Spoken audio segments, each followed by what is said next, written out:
Hello friends, ಇವತ್ತಿನ ಸಂಚಿಕೆಯಲ್ಲಿ ಏನಾಯಿತು ಅಂತ ನೋಡ್ಕೊಂಡು ಬರೋಣ ಬನ್ನಿ. ದೊಡ್ಡ ಮನಸ್ಸು ಮಾಡಿ ನಾನು ಈ ವ್ಯಕ್ತಿನ ಸ್ವೀಕರಿಸೋದಕ್ಕೆ ರೆಡಿ ಇದ್ದೀನಿ. ಆದರೆ ನಂದೊಂದು ಷರತ್ತಿದೆ. ರಾಮ್ ಮತ್ತು ಪ್ರೇಮನ ನಡುವೆ ನಡೆದಿರೋ ಮದುವೆ ಅಮಾನತ್ತಾಗಬೇಕು. ರಾಮ್ ಮತ್ತು ಪ್ರೇಮ ನಡುವೆ ಆಗಿರೋ ಮದುವೆ ನಲಿಫೈ ಆಗಿ ಕಾನೂನು ಪ್ರಕಾರ ಅವರಿಬ್ಬರು ಅಫಿಷಿಯಲ್ ಆಗಿ ಗಂಡ ಹೆಂಡತಿ ಅಲ್ಲ ಅಂತ ಆಗಬೇಕು. ಹಾಗಾದರೆ ನಾನು ಈ ಕೇಸನ್ನು ವಾಪಸ್ ತಗೊಂಡು ರಾಮ್ ಮಾಡಿರೋ ತಪ್ಪನ್ನು ಕ್ಷಮಿಸಿ ಅವನ ಮದುವೆ ಆಗ್ತೀನಿ ಅಂತಾಳೆ ಸ್ನೇಹ. ಇವರ ಆನರ್, ಇವ್ರು ಹೇಳಿದ ಹಾಗೆ ಮಾಡಿದರೆ ಪ್ರೇಮ ಅವರಿಗೆ ಅನ್ಯಾಯ ಆಗುತ್ತೆ ಅಂತ ಕೇಳ್ಕೊತಾ ಇದ್ದೀನಿ ಇವರ ಆನರ್ ಅಂತಾನೆ ರಾಮ್ ಲಾಯರ್. ಪ್ರೇಮಗೆ ಅನ್ಯಾಯ ಆಗೋದಿಲ್ಲ ಮಹಾಸ್ವಾಮಿ. ಪ್ರೇಮನ ಕಟಕಟೆಗೆ ಕರೆಸೋದಕ್ಕೆ ಪರ್ಮಿಷನ್ ಕೊಟ್ಟರೆ ಪ್ರೂವ್ ಮಾಡ್ತೀನಿ ಅಂತಾರೆ ಸ್ನೇಹ ಲಾಯರ್. ಸರಿ, ಪ್ರೇಮ್ ಅವರನ್ನು ಕರೀರಿ ಅಂತಾರೆ ಜಡ್ಜ್. ಪ್ರೇಮ ಕಟಕಟೆಗೆ ಬರ್ತಾಳೆ. ರಾಮ್ ಪಕ್ಕ ನಿಂತ್ಕೋತಾಳೆ. ಪ್ರೇಮ ಅವರೇ, ನಿಮ್ಮ ಹತ್ರ ನಾನು ಒಂದು ಸಿಂಪಲ್ ಕ್ವಶನ್ ಕೇಳ್ತೀನಿ. ಯಾವುದೇ ಭಯ ಇಲ್ಲದೆ ಆನ್ಸರ್ ಮಾಡಬೇಕು. ನಿಮಗೂ ರಾಮ್ಗೂ ಮದುವೆ ಆಗಿ ಎಷ್ಟು ದಿನ ಆಯಿತು ಅಂತಾರೆ ಲಾಯರ್. 3 ತಿಂಗಳು ಮೇಲಾಗಿರ್ಬೋದು ಅಂತಾಳೆ ಪ್ರೇಮ. ಮದುವೆಯಾಗಿ ಇಷ್ಟು ದಿನ ಆಗಿದೆ, ನೀವಿಬ್ಬರು ಹೇಗಿದ್ದೀರಾ? ನೀವಿಬ್ಬರು ನಿಜವಾಗ್ಲೂ ಗಂಡ ಹೆಂಡತಿ ಥರ ಇದ್ದೀರಾ? ಇಲ್ಲ ಹೊರಗಡೆ ಪ್ರಪಂಚಕ್ಕೆ ಕಾಣಿಸೋ ಹಾಗೆ ನೀವಿಬ್ಬರು ನಿಜವಾಗ್ಲೂ ಗಂಡ ಹೆಂಡತಿಯಾಗಿ ಇಲ್ಲ ಅಲ್ವಾ ಅಂತಾರೆ ಲಾಯರ್. ಆಗ ಪ್ರೇಮ ರಾಮ್ ಮುಖ ನೋಡ್ತಾಳೆ. ಇವರ ಆನರ್, ವಾಸ್ತವವಾಗಿ ಇವರಿಬ್ಬರು ಗಂಡ ಹೆಂಡತಿ ಥರ ಬಾಳ್ತಾನೆ ಇಲ್ಲ. ಯಾಕಂದರೆ ಇವರಿಬ್ಬರದ್ದು ಒತ್ತಾಯವಾಗಿ ಆಗಿರೋ ಮದುವೆ. ನೀವೇ ಹೇಳಿ ಇವರ ಆನರ್, ಈ ಮನುಷ್ಯ ಈ ಹುಡುಗಿನ ಕಿಡ್ನಾಪ್ ಮಾಡಿ ತಾಳಿ ಕಟ್ಟಿರೋದು. ಕಿಡ್ನಾಪ್ ಮಾಡಿ ತಾಳಿ ಕಟ್ಟಿರೋರ ಜೊತೆ ಹೇಗೆ ಸಂಸಾರ ಮಾಡೋಕ್ಕೆ ಸಾಧ್ಯ ಅಂತಾರೆ ಲಾಯರ್. ಸರ್, ಅದು ಅಂತ ಪ್ರೇಮ ಹೇಳುವಾಗ, ಪ್ರೇಮ ಅವರೇ, ನೀವೇನು ಹೇಳೋ ಅವಶ್ಯಕತೆ ಇಲ್ಲ. ಕೋರ್ಟ್ಗೆ ನಿಮ್ಮ ಸಂಕಟ ಅರ್ಥ ಆಗುತ್ತೆ. ಈಗ ನಮ್ಮ ನಡುವೆ ಏನೂ ಇಲ್ಲ, ಚೆನ್ನಾಗಿದ್ದೀವಿ ಅಂತ ನೀವು ಹೇಳ್ಬೋದು. ನೀವೊಬ್ಬ ಅಸಹಾಯಕ ಹೆಣ್ಮಗಳು. ನೀವೇನೇ ಹೇಳಿದರೂ ನಿಮ್ಮ ಹಿಂದೆ 2 ಕುಟುಂಬಗಳ ಪ್ರೆಷರ್ ಇರುತ್ತೆ ಅಂತ ಗೊತ್ತಾಗುತ್ತೆ ಅಂತಾರೆ ಲಾಯರ್. ಸರ್, ಅದು ಅಂತ ಪ್ರೇಮ ಹೇಳುವಾಗ, ಪ್ರೇಮ ಅವರೇ, ನೀವು ಹೊರಡಿ ಅಂತಾರೆ ಸ್ನೇಹ ಲಾಯರ್. ಪ್ರೇಮ ಹೋಗ್ತಾಳೆ. ರಾಮ್, ನಿಮ್ಮ ಮುಂದೆ ಈಗ 2 ಆಯ್ಕೆ ಇದೆ. ಒಂದು ಪ್ರೇಮ, ಇನ್ನೊಂದು ಸ್ನೇಹ. ನೀವು ಯಾರನ್ನು ಆಯ್ಕೆ ಮಾಡ್ಕೋತೀರಾ ಅದರ ಮೇಲೆ ನಂದು ಜಡ್ಜ್ಮೆಂಟ್ ಇದೆ. ಯೋಚನೆ ಮಾಡಿ ಉತ್ತರ ಕೊಡಿ. ನಿಮಗೆ ಮಧ್ಯಾಹ್ನ 3 ಗಂಟೆವರೆಗೂ ಸಮಯ ಇದೆ. Court is urgent to 3 PM ಅಂತ ಜಡ್ಜ್ ಹೋಗ್ತಾರೆ. ಈಚೆ ಕಾವ್ಯ, ನೋಡು ಮಹಾದೇವ, ಸುಮ್ಮನೆ ಭರತ್ನ ಟಾರ್ಗೆಟ್ ಮಾಡೋದನ್ನು ನಿಲ್ಲಿಸು. ಪಾಪ ಅವನೇ ಯಾಕೆ ನಿನಗೆ ತೊಂದರೆ ಕೊಡ್ತಾನೆ? ಭರತ್ ನಿನ್ನ ಥರ ರೌಡಿ ಅಲ್ಲ, ಕೋಪಿಷ್ಟನೂ ಅಲ್ಲ, ಸಂಶಯ ಪಡೋ ವ್ಯಕ್ತಿ ಅಂತೂ ಅಲ್ವೇ ಅಲ್ಲ ಅಂತಾಳೆ. ಓಹೋ, ಬಂದರು ಭರತ್ ಕಡೆ ಲಾಯರ್. ಅಮ್ಮಿ, ಆ ನರಿ ಬುದ್ಧಿಯವನು ನನಗೆ ಫೋನ್ ಮಾಡಿ ಬೆದರಿಕೆ ಹಾಕವನೆ. ಏನೋ ನಾನು ಸಾಯಿಸ್ಬಿಡ್ತಾನಂತೆ. ಅವನ್ನ ನೀನು ಅಂದ್ಕೊಂಡಂಗೆ ಶುದ್ಧ ಹಾಲಿನ ತುಪ್ಪ ಅಲ್ಲ, ಒಳಗೊಳಗೆ ಕೊಳೆತು ನಾರ್ತಾ ಇರೋ ಬಚ್ಚಲ್ ನೀರವನು ಅಂತಾನೆ ಮಹಾದೇವ. ಅಸಭ್ಯವಾಗಿ ಮಾತಾಡಬೇಡ ಮಹಾದೇವ್. ಭರತ್ ನನಗೆ ಕಾಲ್ ಮಾಡಿದ್ನಂತೆ. ಅವನು ಮಾತಾಡೋಕ್ಕೂ ಮುಂಚೆ ನೀನು ಅವನಿಗೆ ಬಾಯಿಗೆ ಬಂದಾಗ ಬೈದು ಅವನಿಗೆ ಬೆದರಿಕೆ ಹಾಕಿದ್ಯಂತೆ. ಭರತ್ ನನಗೆ ಕಾಲ್ ಮಾಡಿ ನಿನ್ನ ಗುಣಗಾನ ಎಲ್ಲ ಮಾಡ್ದ ಅಂತಾಳೆ ಕಾವ್ಯ. ಆಗ ಮಹಾದೇವ ನಗ್ತಾ, ಅಲ್ಲ ಕಣಮ್ಮಿ, ಅವನ ಮಾತು ನಂಬ್ತೀಯಾ? ತಾಳಿ ಕಟ್ಟಿರೋ ಈ ಗಂಡನ ಮಾತು ನಂಬೋಕ್ಕಿಲ್ವೇ ಅಂತಾನೆ ಮಹಾದೇವ. ಮಾತನ್ನು ಎಲ್ಲಿಂದಲೂ ಎಲ್ಲಿಗೂ ತಿರುಗಿಸ್ಬೇಡ ಅಂತಾಳೆ ಕಾವ್ಯ. ಮಾತನ್ನು ತಿರುಗಿಸಿದ್ದು ನಾನಲ್ಲ, ಅವನು ಬಣ್ಣದ ಮಾತುಗಾರ. ಅಷ್ಟೇ ಅಲ್ಲ, ದೊಡ್ಡ ಮೋಸಗಾರ. ಸತ್ಯ ಯಾವಾಗಲೂ ತಡವಾಗೇ ತಿಳಿತಂತೆ. ಅದು ತಿಳಿದಾಗ ನೀನೇ ಬರ್ತೀಯ ಮಹಾದೇವ. ತಪ್ಪಾಯಿತು ಅಂತ ಓಡೋಡಿ ನಂತಾವ ಬರ್ತೀಯ ಅಂತಾನೆ ಮಹಾದೇವ. ಏನು, ನಾನು ನಿನ್ನ ಹತ್ರ ಓಡೋಡಿ ಬರ್ತೀನ? ಸುಮ್ಮನೆ ಕನಸು ಕಾಣಬೇಡ ಅಂತಾಳೆ ಕಾವ್ಯ. ನಾನು ಕಾಣೋ ಕನಸಾಗ ನೀನೇ ಇರ್ತೀಯ ಕಣಮ್ಮಿ. ಆ ಕನಸಾಗೆ ಹಾಗೆ ಬಂದು ತಪ್ಕೋತೀಯ ಅಂತ ಮಹಾದೇವ ಹೇಳುವಾಗ, ಆ ಕನಸು ನನಸಾಗೋದಿಲ್ಲ ಮಹಾದೇವ ಅಂತಾಳೆ ಕಾವ್ಯ. ಆದಾಗ ನಿನಗೆ ಗೊತ್ತಾಗುತ್ತೆ ಬಿಡು. ಅಪ್ಪಿತಪ್ಪಿ ನೀನು ಬಂದಿಲ್ಲ ಅನ್ಕೋ, ನಾನೇ ಓಡ್ಬಂದು ನಿನ್ನ ಅಂತ ಮಹಾದೇವ ಹೇಳುವಾಗ, ನಿನ್ನ ಕಾಲು ಮುರಿದು ಹಾಕ್ತೀನಿ ಅಷ್ಟೇ. 2 ವಾರದಲ್ಲಿ ವಾಸಿಯಾಗಿರಬೇಕಾಗಿರೋ ಕಾಲು 2 ವರ್ಷ ಆದರೂ ವಾಸಿಯಾಗಲ್ಲ, ಹಾಗೆ ಹೊಡಿತೀನಿ ಅಂತಾಳೆ ಕಾವ್ಯ. ಗಂಡನ ಮೇಲೆ ಎಷ್ಟೊಂದು ಕರುಣೆ ನಿನಗೆ ಅಲ್ಲ.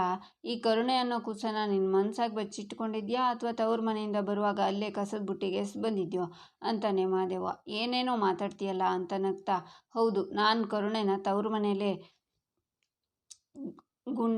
ಕೂಡಿಟ್ಟು ಬಂದಿದ್ದೀನಿ ಏನಿವಾಗ ಅಂತಾಳೆ ಕಾವ್ಯ. ನಿನ್ನ ಮುಖದಲ್ಲಿ ನಗು ಬಂತಲ್ಲ, ಅಷ್ಟು ಸಾಕು, ಎಲ್ಲ ಮರ್ತೋದೆ. ಆದರೂ ಇದೊಂಥರ ಬಲೆ ಪಸಂದಾಗದೆ ಕಾವ್ಯ. ನಿನ್ನ ಜೊತೆ ಈ ಥರ ಕೋಳಿ ಜಗಳ ಆಡ್ತಿದ್ರೆ ಬಲೆ ಮಜವಾಗಿರುತ್ತೆ. ಅದಕ್ಕೆ ಇನ್ನು 7 ಜನ್ಮಕ್ಕೂ ನೀನೇ ನನ್ನ ಹೆಂಡತಿ ಆಗಬೇಕು ಅಂತ ತಾಯಿ ಚಾಮುಂಡೇಶ್ವರಿಗೆ ಅಪ್ಲಿಕೇಶನ್ ಹಾಕ್ತೀನಿ ಅಂತಾನೆ ಮಹಾದೇವ. ಹಾಕು. ಈ ನಿನ್ನ ಅಪ್ಲಿಕೇಶನ್ ಮೊದಲು ರಿಜೆಕ್ಟ್ ಆಗೋದೆ ಈ ನಿನ್ನ ಒರಟು ಬುದ್ಧಿಗೆ, ರೌಡಿ ಬಿಹೇವಿಯರ್ಗೆ. ಕಾಲಿಗೆ ಏಟಾಗಿದ್ರೂ ನಾಲ್ಗೆ ಬಹಳ ಉದ್ದ ಇದೆ ಅಂತಾಳೆ ಕಾವ್ಯ. ನೋಡಮ್ಮಿ, ಈಗ ನಿನ್ನ ಕಣ್ಣಿಗೆ ನಾನು ವಿಲನ್ ಥರ ಕಾಣ್ಬೋದು. ಮುಂದೆ ಒಂದಿನ ನಿನ್ನ ಜೀವನಕ್ಕೆ ನಾನೇ ಹೀರೋ ಆಗಿ ನೋಡ್ತಾ ಇರು ಅಂತಾನೆ ಮಹಾದೇವ. ಹಲೋ ಸರ್, ತಾವು ಯಾವತ್ತೂ ಹೀರೋ ಆಗೋದಿಲ್ಲ, ವಿಲನ್ನೇ. ಈಗ ಸುಮ್ಮನೆ ಮಾತ್ರೆ ತಗೋ, ಇಲ್ಲ ಅಂದರೆ ಇವತ್ತು ಊಟ ಇಲ್ಲ ಅಂತಾಳೆ ಕಾವ್ಯ. ಬೆದರಿಕೆ ಹಾಕ್ತಿದ್ಯಾ? ನನ್ನ ಮೇಲೆ ಪ್ರೀತಿ ಇಲ್ಲದೆ ಇದ್ರೂ ಬೇಡ, ಮನುಷ್ಯತ್ವ ಆದರೂ ಬೇಡವಾ ಅಂತಾನೆ ಮಹಾದೇವ. ನಿನ್ನಂಥವನಿಗೆ ಮನುಷ್ಯತ್ವ ತೋರಿಸಿದ್ರೆ ತಲೆ ಮೇಲೆ ಕೂತ್ಕೊಂಡು ಮೆರಿತೀಯ ಅಷ್ಟೇ, ಹತ್ರ ಬಂದರೆ ಕಾಲು ಮುರಿತೀನಿ ಅಂತ ಕಾವ್ಯ ಹೋಗ್ತಾಳೆ. ಈಚೆ ಕೋರ್ಟಲ್ಲಿ ಯಾರೂ ಇರಲ್ಲ, ರಾಮ್ ಅಲ್ಲೇ ನಿಂತಿರ್ತಾನೆ. ಆಗ ಸ್ನೇಹ ಅವನ ಹತ್ರ ಬಂದು, ವೆರಿ ಗುಡ್ ರಾಮ್, ಕೊನೆಗೂ ನೀನನ್ನು ಪ್ರೀತಿಸ್ತಿದ್ದೆ ಅಂತ ಎಕ್ಸ್ಪೆಕ್ಟ್ ಮಾಡಿದೆ ಅಲ್ಲ, ಅದಕ್ಕೆ ನೀನು ನನಗೆ ಇಷ್ಟ ಆಗೋದು. ನೀನು ಎಷ್ಟೇ ಪ್ರಾಕ್ಟಿಕಲ್ ಆಗಿರಬೇಕು ಅಂದ್ಕೊಂಡ್ರು ಅದು ಆಗಲ್ಲ, ಯಾಕಂದರೆ ನೀನು ಅಷ್ಟು ಇನ್ನೋಸೆಂಟ್. ಎನಿವೇಸ್, ಈಗ ನೀನು ನನ್ನ ಪ್ರೀತಿಸ್ತಿದ್ಯಾ ಅಂತ ಸತ್ಯ ಒಪ್ಕೊಂಡಾಯ್ತು, ನನಗೆ ಅಷ್ಟು ಸಾಕು. ನಾನು ಈ ಕೇಸ್ ಗೆದ್ದ ಹಾಗೇನೆ. ಈಗ ನಿನ್ನ ಡಿಸಿಷನ್ಸ್ ಮೇಲೆ ಡಿಪೆಂಡ್ ಆಗಿದೆ. ನನ್ನ ಜೊತೆ ಮದುವೆನಾ ಅಥವಾ ಪನಿಷ್ಮೆಂಟಾ ಅಂತ ಯೋಚನೆ ಮಾಡು ಅಂತ ಸ್ನೇಹ ಅಲ್ಲಿಂದ ಹೋಗ್ತಾಳೆ. ಈಚೆ ಮಹಾದೇವ ಫೋನ್ ನೋಡ್ತಾ ನಗ್ತಿರ್ತಾನೆ. ಆಗ ಕಾವ್ಯ ಬಂದು, ಸಾಕು ನಿಲ್ಲಿಸು ನಿನ್ನ ನಗುನ, ಫೋನ್ ಪಕ್ಕಕ್ಕಿಟ್ಟು ಮಲ್ಕೋ, ಸುಮ್ಮನೆ ರೆಸ್ಟ್ ಮಾಡು. ಅದಕ್ಕೂ ಮುಂಚೆ ತಗೋ ಈ ಲಿಂಬೆಹಣ್ಣಿನ ಜ್ಯೂಸ್ ಕುಡಿ ಅಂತ ಕೊಡ್ತಾಳೆ ಕಾವ್ಯ. ಥ್ಯಾಂಕ್ ಯು ಅಂತ ಮಹಾದೇವ ಜ್ಯೂಸ್ ಕುಡಿತಾ, ಅಯ್ಯೋ ಕಾಡ್ರಾಕ್ಷಸಿ, ಇದೇನು ಜ್ಯೂಸಾ, ಉಪ್ಪಿನ ಫ್ಯಾಕ್ಟ್ರಿನಾ, ಇಷ್ಟೊಂದು ಉಪ್ಪು ಹಾಕಿದ್ಯಲ್ಲ ಅಂತಾನೆ ಮಹಾದೇವ. ಹೌದು, ನಾನು ಸಕ್ಕರೆ ಹಾಕಿದ್ದು, ಸುಮ್ಮನೆ ನಾಟಕ ಮಾಡ್ತಿಲ್ಲ ತಾನೆ, ಕೊಡಿಲಿ ಅಂತ ಜ್ಯೂಸನ್ನು ಕುಡಿದು ಸಕ್ಕರೆನೇ ಹಾಕಿದ್ನಲ್ಲ, ನಿನ್ನ ನಾಲ್ಗೆ ಏನಾದರೂ ಕೆಟ್ಟೋಗಿದ್ಯಾ ಹೇಗೆ ಅಂತಾಳೆ ಕಾವ್ಯ. ಆಗ ಮಹಾದೇವ, ಹೌದಾ, ಕುಡಿಲಿ ಅಂತ ಜ್ಯೂಸ್ ಕುಡಿದು, ಆಹಾ ಪವಾಡ ಕಾವ್ಯ, ಉಪ್ಪಿನ ಜ್ಯೂಸು ನೀನು ಕುಡಿದು ಕೂಡಲೇ ಇಷ್ಟೊಂದು ಸಿಹಿ ಆಗದೆ ಅಂದರೆ ಅದೇನು ತುಟಿನಾ ಅಥವಾ ಜೇನುಗೂಡ, ಒಳ್ಳೆ ಅಮೃತ ಇದ್ದಾಗಿದೆ ಅಂತಾನೆ ಮಹಾದೇವ. ಸಾಕು ನಿಲ್ಲಿಸು ನಿನ್ನ ರಾಮನ ಅಂತಾಳೆ ಕಾವ್ಯ. ಸತ್ಯನೇ ಹೇಳ್ತಿದ್ದೀನಿ ಅಂತ ಜ್ಯೂಸನ್ನು ಕುಡಿತಾನೆ ಮಹಾದೇವ. ಆಗ ಕಾವ್ಯ ಫೋನ್ ತಗೋತಾಳೆ. ಯಾರಿಗೆ ಫೋನ್ ಮಾಡ್ತಿದ್ಯಾ ಅಂತಾನೆ ಮಹಾದೇವ. ಭರತ್ಗೆ. ಅವನಾಗಲೇ ಫೋನ್ ಮಾಡಿದ್ಯಾ, ನೀನು ಹೇಗಿದ್ಯಾ ಅಂತ ಕೂಡ ವಿಚಾರಿಸಿದ್ದ ಅಂತಾಳೆ ಕಾವ್ಯ. ಓ, ನಾನು ಹೆಂಗಿದ್ದೀನಿ ಅಂತ ಕೇಳಿದ್ನಾ, ನನಗೆ ಹಿಂಗಾಗೈತೆ ಅಂತ ಇವನಿಗೆ ಯಾರು ಹೇಳಿದ್ದು, ಹಂಗಾರೆ ಇದ್ರ ಹಿಂದೆ ಈ ನನ್ನ ಮಗನೇ, ಅವನೇ ನನ್ನ ಅನುಮಾನ ದಿಟ, ಇವನೇ ಮಾಡಿರೋದು ಅಂತ ಮಹಾದೇವ ಯೋಚನೆ ಮಾಡ್ತಾನೆ. ನಿನಗೆ ಟ್ರ್ಯಾಕ್ಟರ್ ಹಾಗಾಗಿದ್ದಕ್ಕೆ ಅನುಮಾನ ಇತ್ತಲ್ಲ, ಅದಕ್ಕೆ ಆ ಗರುಡ ಮಲ್ಲಿ ಏನಾದರೂ ಮಾಡಿದಾರ ಅಂತ ವಿಚಾರಿಸು ಅಂತ ಹೇಳಿದೆ, ಅದಕ್ಕೆ ಅವನು ನಿನ್ನ ಹತ್ರನೇ ಮಾತಾಡಬೇಕು ಅಂತ ಹೇಳ್ದ, ಅದಕ್ಕೆ ಕಾಲ್ ಮಾಡ್ತಿದ್ದೀನಿ ಇರು ಅಂತ ಕಾವ್ಯ ಕಾಲ್ ಮಾಡಿ ಲೌಡ್ ಸ್ಪೀಕರ್ಗೆ ಹಾಕ್ತಾಳೆ. ಹಾಯ್ ಕಾವ್ಯ ಅಂತಾನೆ ಭರತ್. ಹಲೋ ಭರತ್, ಇಲ್ಲೇ ಮಹಾದೇವ ಇದ್ದಾನೆ, ಹೇಳಿದ್ನಲ್ಲ ಮಹಾದೇವನಿಗೆ ಟ್ರ್ಯಾಕ್ಟರ್ ಬಿದ್ದಿದ ಮೇಲೆ ಡೌಟ್ ಇದೆ ಅಂತ, ತಗೋ ಮಾತಾಡು ಅಂತಾಳೆ ಕಾವ್ಯ. ಹಲೋ ಮಹಾದೇವ, ಏನು ಹೇಗಾಯಿತು ಪರಿಸ್ಥಿತಿ ನೋಡಿ ನನಗೆ ತುಂಬ ಬೇಜಾರಾಗ್ತಿದೆ ನೋಡು, ನಿನಗೆ ಈ ಇನ್ಸಿಡೆಂಟ್ನ ಯಾರೋ ಬೇಕು ಅಂತಲೇ ಮಾಡಿದ್ದಾರೆ ಅನ್ನೋ ಅನುಮಾನ ಇದೆಯಂತೆ, ಹಾಗೇನಾದರೂ ಇದ್ದರೆ ನಿನ್ನ ತಲೆ ಕೆಡಿಸ್ಕೋಬೇಡ, ನಿನ್ನ ಜೊತೆಗೆ ನಾನಿದ್ದೀನಿ. ಈ ಆಕ್ಸಿಡೆಂಟ್ ಬಗ್ಗೆ ನಾನೇ ಪರ್ಸ್ನಲ್ ಆಗಿ ತನಿಖೆ ಮಾಡ್ತೀನಿ, ಆ ಕಳ್ಳ ಯಾರೇ ಇರಲಿ ಹೊಡೆದು ಒಳಗೆ ಹಾಕ್ತೀನಿ ಅಂತಾನೆ ಭರತ್. ಓಹೋ ಸಾಹೇಬ್ರೆ, ನೀವೇ ತನಿಖೆ ಮಾಡ್ತೀರಾ, ಇದು ಒಳ್ಳೆ ಹೆಂಗಾಯಿತು ಅಂದರೆ ಕಳ್ಳನೇ ಕೋಟೆ ಕಾಯೋ ಹಂಗಾಯಿತು, ಅಲ್ಲೆಲ್ಲೋ ಕೂತ್ಕೊಂಡು ನೀನೇ ಸ್ಕೆಚ್ ಹಾಕ್ತೀಯಾ, ಈಗ ನೀನೇ ತನಿಖೆ ಮಾಡ್ತೀನಿ ಅನ್ನೋ ನಾಟಕ ಆಡ್ತೀಯಾ, ಚೆನ್ನಾಗೈತೆ ಕಣ್ಲಾ ನಿನ್ನ ಪೊಲೀಸ್ ಆಟ ಅಂತಾನೆ ಮಹಾದೇವ.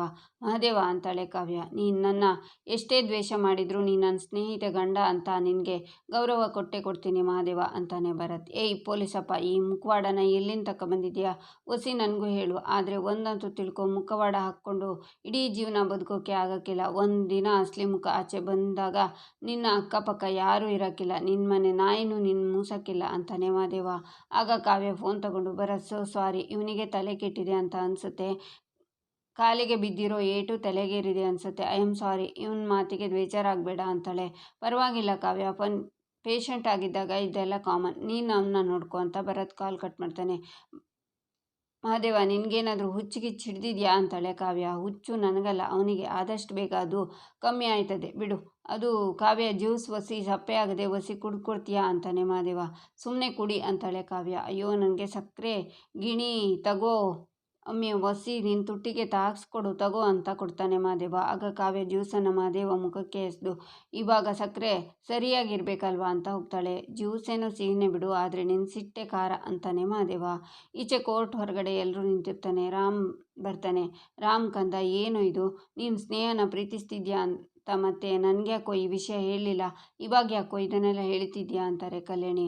ಅವನು ಅವತ್ತೇ ಬಡ್ಕಂಡ ಅಕ್ಕ, ಆದರೆ ನೀವ್ಯಾರೂ ಕಿವಿ ಮೇಲೆ ಹಾಕ್ಕೊಳ್ಳಿಲ್ಲ, ಮದುವೆ ಮಂಟಪದಲ್ಲಿ ನಾನು ಪ್ರೇಮನ ಪ್ರೀತಿಸ್ತಿಲ್ಲ, ನಾನು ಪ್ರೀತಿಸ್ತಿರೋದು ಸ್ನೇಹನ ಅಂತ ಬಡ್ಕೊಂಡ, ಒಬ್ಬರಾದರೂ ಅವನು ಹೇಳೋ ಮಾತನ್ನು ಕಿವಿ ಮೇಲೆ ಹಾಕ್ಕೊಂಡ್ರ ಅಂತಾರೆ ಮಹೇಶ್ವರಿ.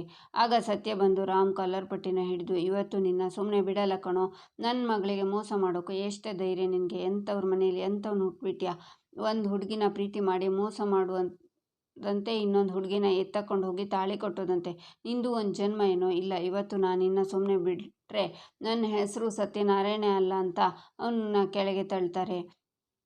ರಾಮ್ ಬೀಳ್ತಾನೆ. ನಿನ್ನಂಥ ವಿದ್ಯಾವಂತರಿಂದಲೇ ನಮ್ಮ ಸಮಾಜ ಇವತ್ತು ಇಷ್ಟು ಹಾಳಾಗ್ತಿರೋದು. ವಿದ್ಯೆ ಜೊತೆಗೆ ಒಂದಿಷ್ಟು ಚಟಗಳನ್ನು ಕಲಿಯೋದು, ನಮ್ಮಂಥ ಮುಗ್ಧರಿಗೆ ಮೋಸ ಮಾಡೋದು. ನಿನ್ನ ಅಂತ ಹೊಡೆಯೋಕ್ಕೆ ಸತ್ಯ ಕೈ ಎತ್ತುತ್ತಾರೆ. ಆಗ ಪ್ರೇಮ ಬಂದು ಅಪ್ಪನ ಕೈನ ಹಿಡ್ಕೋತಾಳೆ. ಅಪ್ಪ ನೀನೇನು ಮಾಡ್ತಿದ್ಯಪ್ಪ, ರಾಮ್ ನಿನ್ನ ಅಳಿಯ, ಅವನ ಮೇಲೆ ಕೈ ಮಾಡೋದು ಚೆನ್ನಾಗಿರಲ್ಲ ಅಂತಾಳೆ ಪ್ರೇಮ. ಇವನು ಮಾಡಿರೋ ಕೆಲಸಕ್ಕೆ ಇನ್ನೇನಮ್ಮ ಮಾಡ್ತಾರೆ, ಎರಡು ಮುಗ್ಧ ಜೀವಗಳಿಗೆ ಮೋಸ ಮಾಡ್ತಿದ್ದಾನಲ್ಲ, ಇಂಥವ್ನು ಭೂಮಿ ಮೇಲೆ ಬದುಕಿರಲೇಬಾರದು ಅಂತಾರೆ ಸತ್ಯ. ಅಪ್ಪ ನಿಮಗೆ ರಾಮ್ ಬಗ್ಗೆ ಏನೂ ಗೊತ್ತಿಲ್ಲ, ಇದರಲ್ಲಿ ಅವನದ್ದೇನು ತಪ್ಪಿಲ್ಲ ಅಂತ ಪ್ರೇಮ ಹೇಳುವಾಗ ರಾಮ್ ಪ್ರೇಮ ಕೈ ಹಿಡಿದು ಹೇಳಬೇಡ ಅಂತ ಸನ್ನೆ ಮಾಡ್ತಾನೆ. ರಾಮ್ ಎದ್ದು ನಿಂತ್ಕೊಂಡು ಅಲ್ಲಿಂದ ಹೋಗ್ತಾನೆ. ಅಪ್ಪ ಇದೇ ಕೊನೆ, ಇನ್ಮೇಲೆ ನನ್ನ ಗಂಡನ ಮೇಲೆ ಕೈ ಮಾಡಬೇಡಿ, ಮಾಡಿದರೆ ನಾನು ಸುಮ್ಮನೆ ಇರಲ್ಲ ಅಂತ ಅಳ್ತಾ ಪ್ರೇಮ ಅಲ್ಲಿಂದ ಹೋಗ್ತಾಳೆ. ಈಚೆ ರೂಮಲ್ಲಿ ಮಹಾದೇವ ನಿಂತ್ಕೊಂಡು ತಿರುಗುವಾಗ ಬೀಳೋಕ್ಕೆ ಶುರು ಆಗ್ತಾನೆ. ಆಗ ಕಾವ್ಯ ಬಂದು ಅವನ್ನ ಹಿಡ್ಕೋತಾಳೆ. ಹಾಗೆ ಒಬ್ರನ್ನೊಬ್ರು ನೋಡ್ತಾ ಕಳೆದೋಗ್ತಾರೆ. ನೋಡಿದ್ದೆ ಕಾವ್ಯ, ಅದಕ್ಕೆ ದೊಡ್ಡವ್ರು ಹೇಳಿರೋದು, ಗಂಡ ಆದವನು ಬಿದ್ದರೆ ಕೈ ಹಿಡ್ದವಳು ಆಸರೆ ಆಗೋ ದೇವತೆ ಆಗ್ತಾಳಂತೆ. ನೀನಿವತ್ತು ನನ್ನ ಪಾಲಿಗೆ ದೇವತೆ ಆಗಿಬಿಟ್ಟೆ ಅಂತಾನೆ ಮಹಾದೇವ. ದೇವತೆ ಅಂತೆ ನೋಡು, ಸುಮ್ಮನೆ ಮಾತು ಬೆಳೆಸಬೇಡ, ಮೊದಲು ಕೈ ತೆಗಿ, ಇಲ್ಲ ಅಂದರೆ ಕೈ ಬಿಡ್ತೀನಿ, ಕೆಳಗಡೆ ಬಿದ್ದುಕೊಂಡು ಮೂಳೆ ಮುರ್ಕೊಂಡು ಮುದ್ದೆ ಥರ ಮಂಚದ ಮೇಲೆ ಬಿದ್ದಿರ್ತೀಯ ಅಷ್ಟೇ ಅಂತಾಳೆ ಕಾವ್ಯ. ನನಗೆ ಗೊತ್ತು ನೀನು ಸುಮ್ಮನೆ ನನ್ನ ಹೆದರಿಸ್ತಿದ್ಯಾ ಅಂತ, ನೀನು ಮನ್ಸು ಮಾಡಿದ್ರು ನನ್ನ ಬೀಳ್ಸೋಕ್ಕಿಲ್ಲ. ಯಾಕೆ ಹೇಳು, ನಿನ್ನ ಮುಖದಾಗೆ ನನ್ನ ಮೇಲಿರೋ ಪ್ರೀತಿ ಕಾಣಿಸ್ದೆ ಹೋದ್ರು ನಿನ್ನ ಮನಸ್ಸಾಗೆ ನನ್ನ ಮ್ಯಾಕೆ ಬಹು ಪ್ರೀತಿ ಇದೆ ಅಂತ ನನಗೆ ಗೊತ್ತು ಅಂತಾನೆ ಮಹಾದೇವ. ಹೌದಾ, ಅಷ್ಟೊಂದು ನಂಬಿಕೆನಾ ಅಂತ ಮಹಾದೇವನ ಬಿಡ್ತಾಳೆ ಕಾವ್ಯ. ಆದರೆ ಮಹಾದೇವ ಬೀಳಲ್ಲ. ಯಾಕೆ ಕಾವ್ಯ, ನೀನು ದೂರ ಹೊರಟು ಹೋದರೆ ನಾನು ಬೀಳ್ತೀನಿ ಅಂದ್ಕೊಂಡ್ಯಾ?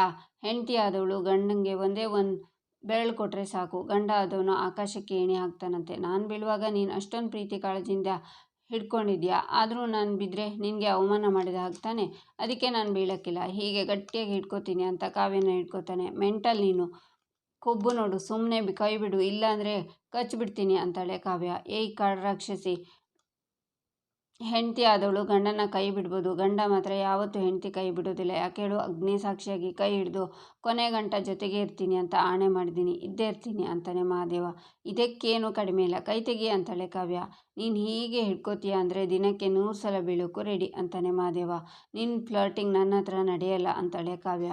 ನಂತರ ಮಹಾದೇವ ಮಲ್ಕೋತಾನೆ. ಈಚೆ ಕೋರ್ಟಲ್ಲಿ ಸ್ನೇಹ ಅವರು ಇಬ್ಬರು ಮದುವೆನ ಅಮಾನತ್ ಮಾಡಿ ಅಂತಾಳೆ. ಆಗ ಜಡ್ಜ್, ನಿಮಗೆ ಸ್ನೇಹ ಅವರು ಹೇಳಿದ ಹಾಗೆ ಮದುವೆನ ಅಮಾನತ್ ಮಾಡೋದು ಒಪ್ಪಿಗೆನಾ ಅಂತ ಕೇಳ್ತಾರೆ. ಪ್ರೇಮ ರಾಮ್ ಮುಖನ ನೋಡ್ತಾಳೆ. ಇಲ್ಲಿಗೆ ಈ ಸಂಚಿಕೆ ಮುಕ್ತಾಯವಾಗುತ್ತೆ.